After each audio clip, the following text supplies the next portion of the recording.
আসসালামু আলাইকুম everyone. Culinary canvas Bangla থেকে আমি জান্নাতুল হাজির হয়ে গেলাম চিকেনের দুর্দান্ত স্বাদের একটি রেসিপি নিয়ে। রান্না করার জন্য প্রথমে লাগবে মুরগির মাংস। আমি এখানে রানের মাংস ব্যবহার করছি। মাংস থেকে চামড়া আলাদা করে নিতে হবে আর এক্সট্রা ফ্যাটগুলো কেটে ফেলে দিতে হবে।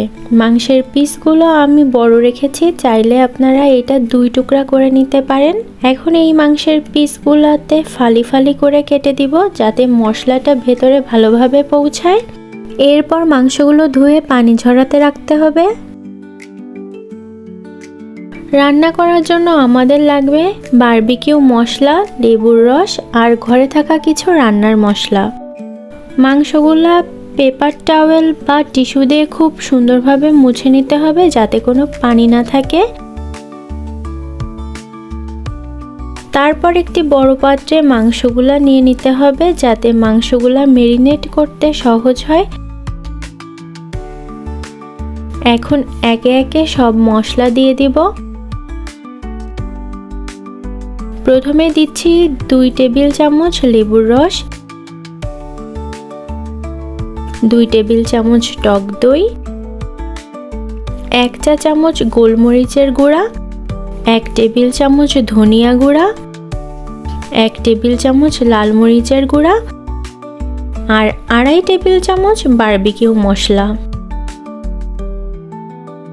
সব কিছু দিয়ে ভালোভাবে মেখে নিতে হবে।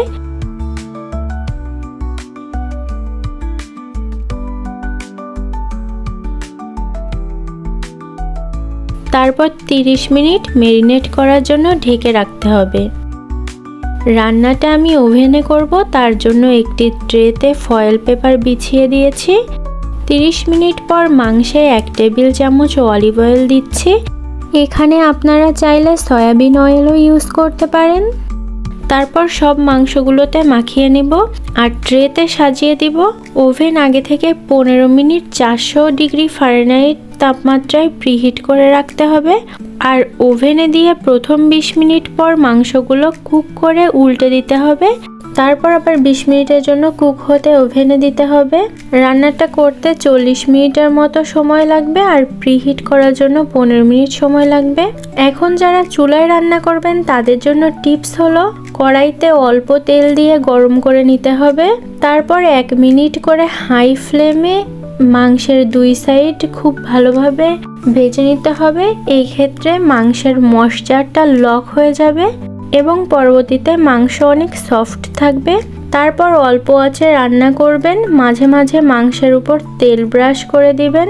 20 থেকে 25 মিনিটের মধ্যে রান্নাটা করা যাবে। তবে খেয়াল রাখবেন এই ক্ষেত্রে মাংসটা যেন অনেক শুকিয়ে ভাজি করা না হয়, তাহলে মাংসের ময়েস্ট এবং জুসি ভাবটা চলে যাবে। এই রান্নাটা ওভেনে করলে সব থেকে ভালো হয়। এইভাবে একবার রান্না করে দেখুন, স্বাদ একেবারে মুখে লেগে থাকবে।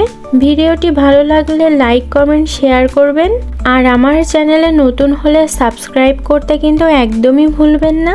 সবাইকে ধন্যবাদ জানিয়ে আজকের মতো বিদায় নিচ্ছি। দেখা হবে নেক্সট ভিডিওতে।